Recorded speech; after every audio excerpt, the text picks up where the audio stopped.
Welcome to The Cutting Floor, a weekly podcast of West Cannon Baptist Church.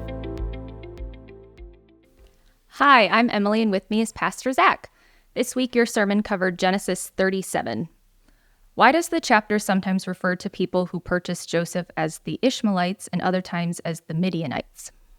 Some have read that discrepancy between the traders being referred to both by the term Midianite and Ishmaelites as proof that Genesis 37 was written by multiple authors or multiple traditions that are trying to insert different people groups, and that inconsistency points to the fact that we don't have a text here that's been written by one author, in this case Moses.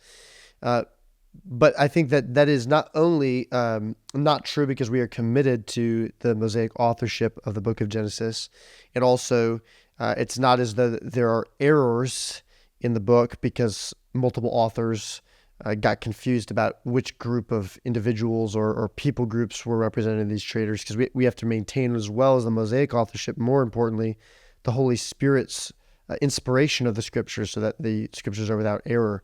But if we look at the rest of the Old Testament, we're given some helps to understand why these two groups are referred to interchangeably in Genesis 37. If we were to go to the book of Judges, chapter 8, we're actually given a kind of parenthetical comment in describing the Midianites that because these people wore gold earrings, they were often referred to as the Ishmaelites. So in Judges chapter 8, we find a definitive statement that says that the people of Israel regarded the Midianites and the Ishmaelites as essentially interchangeable.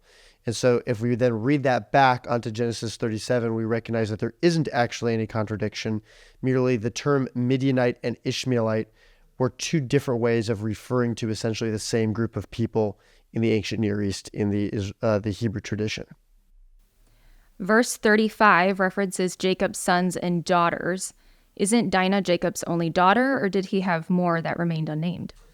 Yeah, it's a good question, and we're clearly given lengthy treatments at multiple times throughout these latter portions of the book of Genesis of the sons of Jacob. And this is, of course, because of the significance that they will play in the rest of the biblical narrative as the future tribes of Israel. So their names and who they marry and their sons and daughters are of particular interest to Moses and later biblical writers.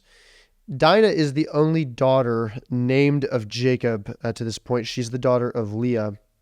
And the question that you're then raising is, who are these other daughters? Why is this a plural reference here if he only has one? I think there's multiple plausible explanations. One may be that some of Jacob's older sons have already begun marrying, and therefore Jacob's daughters we might more properly refer to as Dinah and Jacob's daughters-in-law. So that may be what's being referred to as the wives of Jacob's sons.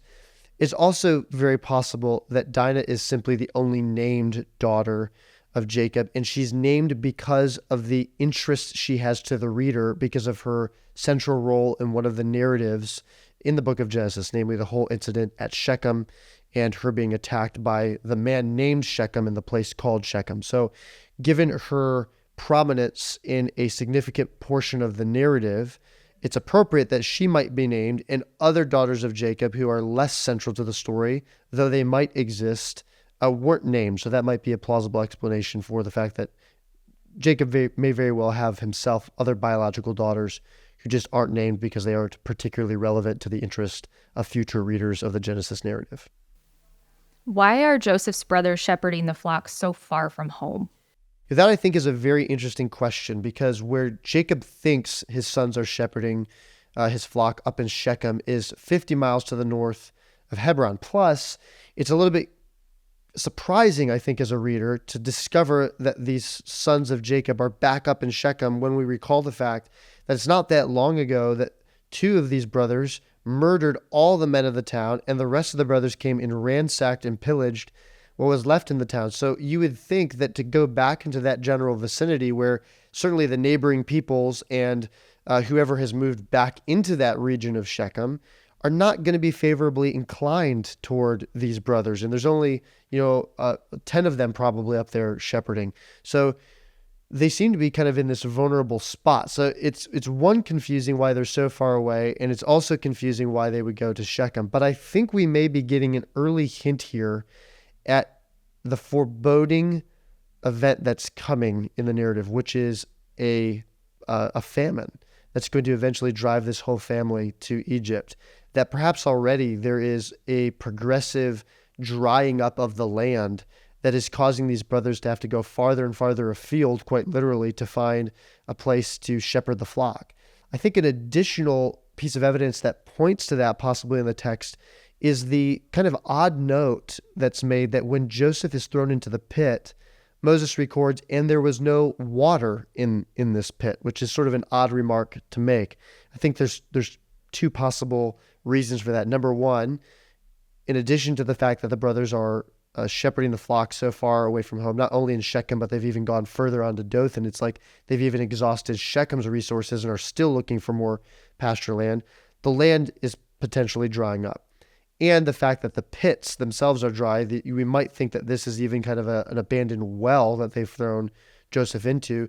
Even this well is a dried up hole at this point. It's a pit. It's not a well any longer.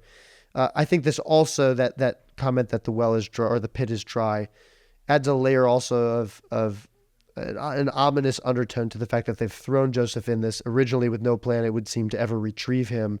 So before Joseph is even going to have an opportunity to starve in this well, he's likely to die of thirst. There's no resource available to him to save himself. So I think we're being given some early indicators in the text that not all is well in the land of Canaan, and a drought is coming that already is being felt, but that is eventually going to drive this family to the wealth of Egypt. Where is Benjamin? Is he included in the brothers who hate Joseph? So Benjamin is kind of the absent brother in this whole episode, and I don't think we need to read the statements that refer to all the rest of Joseph's brothers as including Benjamin. We're going to find out later in the narrative that when Joseph's brothers are spoken of, it's spoken of the other 10, and Benjamin is always kind of held apart. So when the brothers will make their way down to Egypt, Jacob is holding back on to Benjamin.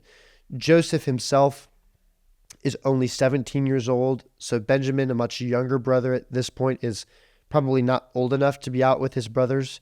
So when we read that Joseph is telling his brothers these dreams and they hate him, or he's bringing bad reports about his brothers back to Jacob and they hate him for that, it's speaking of the other sons of Jacob, the ones who are born of Leah and Joseph, or Jacob's two other concubine wives, and not Joseph's true biological full-blooded brother Benjamin. So I think we need to read Benjamin outside of the narrative comment of Genesis 37, and he sort of reemerges in the narrative later. And I think another indicator of that is the relationship between Joseph and Benjamin seems to be preserved in the way that Joseph is particularly interested in knowing what the brothers have done to Benjamin. We're going to see that later in the story. There seems to be a concern that Joseph has that these brothers may have done to Benjamin something similar to what they had originally intended to do to him. And so I think that points to not only the fact that they are both sons of Rachel, Joseph and Benjamin, but that Benjamin is not part of this initial group of brothers that hate him and have done harm to him. Joseph isn't harboring any kind of hurt feelings toward Benjamin the way that he's still trying to tease out the future character of his brothers and when we arrive at the scenes in Egypt later in the Genesis narrative. Who is the moon in Joseph's dream if Rachel's dead? So it is interesting in reference to these dreams that Joseph's second dream makes not only Joseph's brothers angry, but his father angry, because Jacob clearly perceives that in Joseph saying that the sun and the moon and 11 stars bow down to him, that Joseph is claiming not only will his brothers eventually serve him, but that even his father and mother will. But that raises the obvious question of, okay, hang on, who is the moon? Who's the mother figure referred to here? Because Joseph's mom, Rachel, has already been recorded as having died in the birth of Benjamin. So if there are 11 stars already, which would indicate that Benjamin has been born, this isn't a chapter that's going back in time to an earlier part of the narrative. There are 11 other brothers. Benjamin is alive. Then therefore Rachel is dead, and who is this moon? And I think the most natural way of reading the text is to understand that Leah has really essentially replaced Rachel as the mother for this whole family. And that makes sense not only in terms of an adopted status, so to speak, for Joseph and for Benjamin, that they would now regard Leah as their mother, but she is also, properly speaking, the first wife of Jacob. Regardless of whether or not Jacob intended it to go that way, she is Jacob's first wife, and therefore legally by rights his true wife. And that's why Reuben is regarded as the firstborn son of Jacob, because he is the first son of Jacob's first wife. And so when we kind of put all those pieces together, I think we should view the moon here as a reference to Leah, which helps us understand the particular venom of the brothers' response, because Joseph is essentially insulting most of their mom, at least the main brothers that are the most important. We're thinking here of Reuben and Simeon and Levi and Judah in particular. These brothers are the sons of Leah, and Joseph saying, yeah, Dad and your mom and all of you are one day going to bow down to me. So I think in context, it makes sense for us to understand the reference to the moon as not being an anachronistic reference to Rachel, but rather the appropriation of Leah as now kind of the maternal figure for this whole family. If you have any questions from the sermon or the sermon passage that you would like to have answered on the podcast, please email them by 8 a.m. on Tuesday morning to questions@westcannon.org. We'll see you next week.